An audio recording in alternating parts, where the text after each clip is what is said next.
it's Annie. Today I'm going to be doing some digital art for the first time. I got this laptop a couple years ago with the intention of learning digital art. Never happened. I picked it out because it folds backwards into a tablet, so it'd be perfect for that. So we're going to try this out.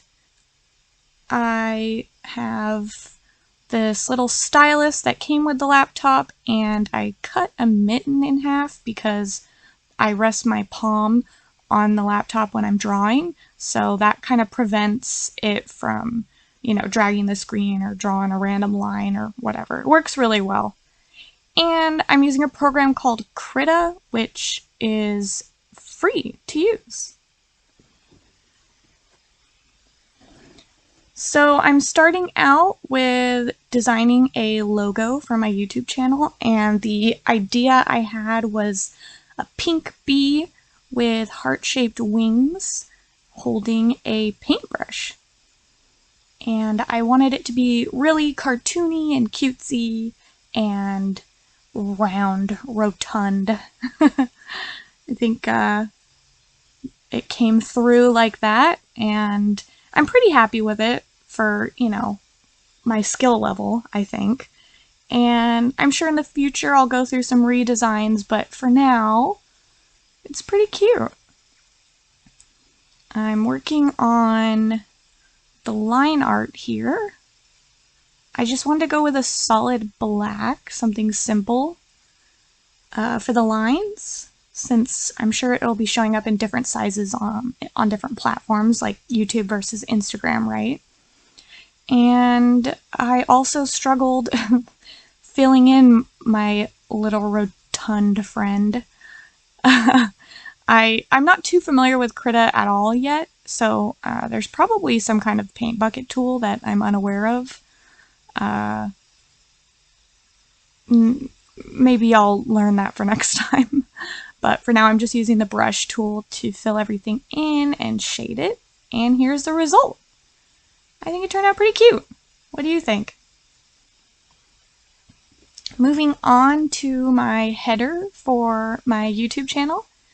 I was a little confused about this because the dimensions listed on the website were weird, and I was like, the header is more of a long rectangle. Why are these the dimensions? Come to find out after I finished drawing the whole thing and coloring it all in that only a portion of the image is visible on different devices. So like your laptop versus your phone versus if you're watching YouTube on TV, right? So obviously, I don't know why I didn't realize that.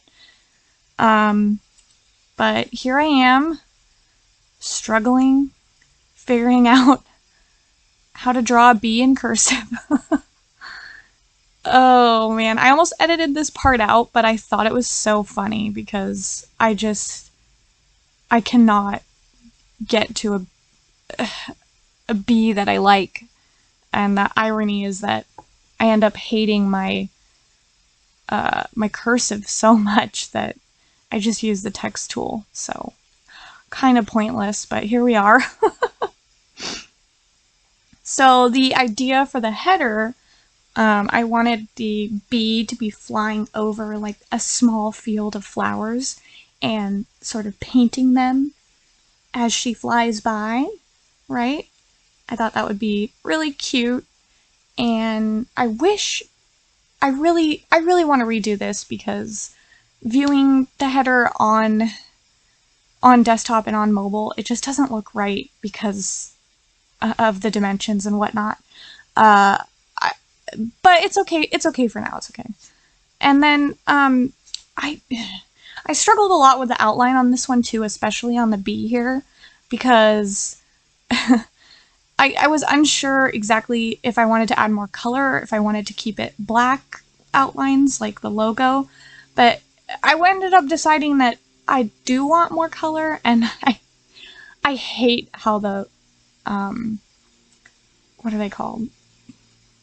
The lines on the bee? Oh my gosh. Why am I blanking? They have a name, right? Stripes! Oh my god.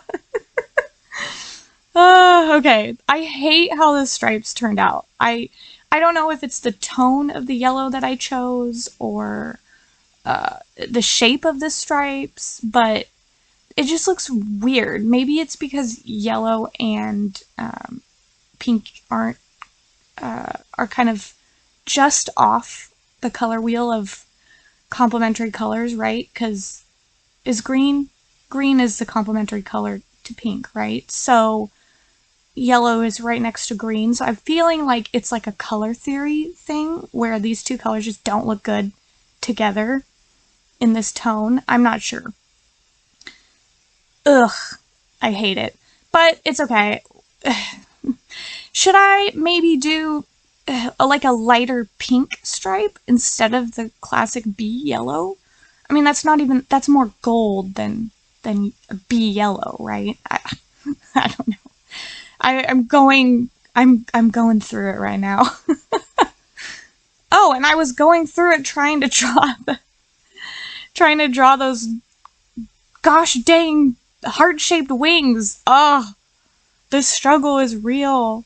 Uh, but that's the great part about digital art, right? Is you can just erase it so easily or adjust it so easily to on at least on, a very simplistic doodle such as this, right? Uh,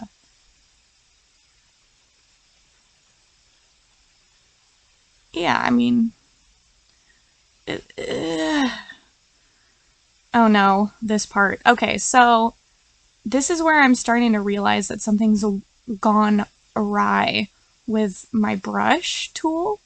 When I started to draw the larger lines on the flowers, the edges were coming out really pointy. I don't know, rid- rigid. I don't know.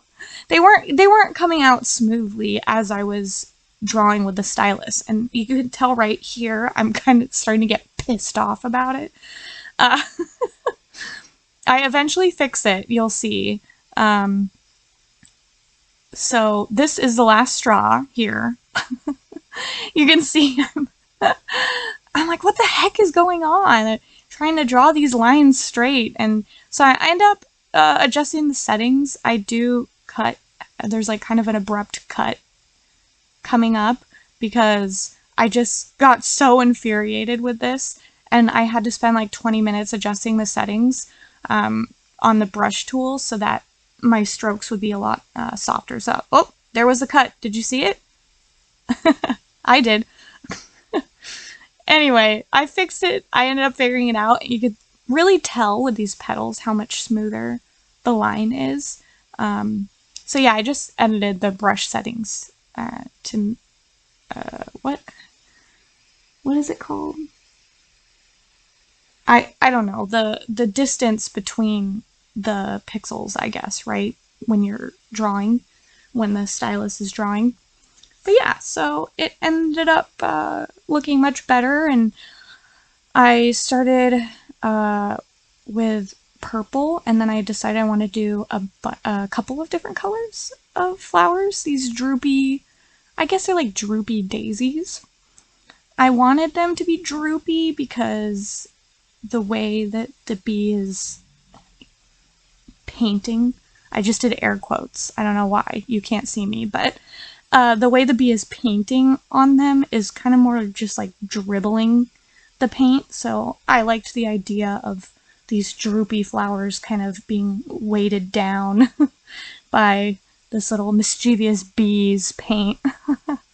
But yeah, so then we're just adding the final little lines here, and don't worry about it. If you notice any weird cuts, you didn't.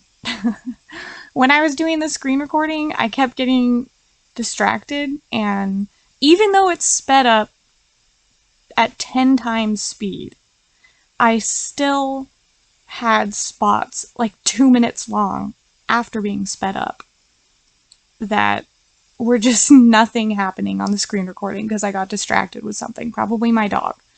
But yeah, so just adding in the color for the paint droplets, and I also am so annoyed that for some reason sometimes the toolbar on my laptop is popping up, and it's driving me insane that it's in the screen recording. It's where you can see that I have a really old version of Photoshop that I'm too scared to use. don't don't worry about it. Maybe one day I'll try to learn Photoshop, but it's daunting. Krita seems a lot more user-friendly, like newbie friendly to me, so that's what I worked with on this, and I think it turned out, pretty cute. I'm also really excited about a feature I learned called a mask layer, which you can see when I start doing the shading. I add a mask layer and it allows me to paint the darker pink only on top of the lighter pink. It was so helpful. And I'm honestly pretty happy with how this one turned out too. Here is the final result. Ta-da! I had a lot of fun trying out digital art. I hope to do more soon. Thank you so much for watching as usual, and if you liked it, leave a like and subscribe. Hopefully I will be posting videos weekly. I am just getting over a cold, that's why the second video is so much farther out than the first video, but I really do want to get back on track to weekly or possibly twice a week if I can. Thanks again!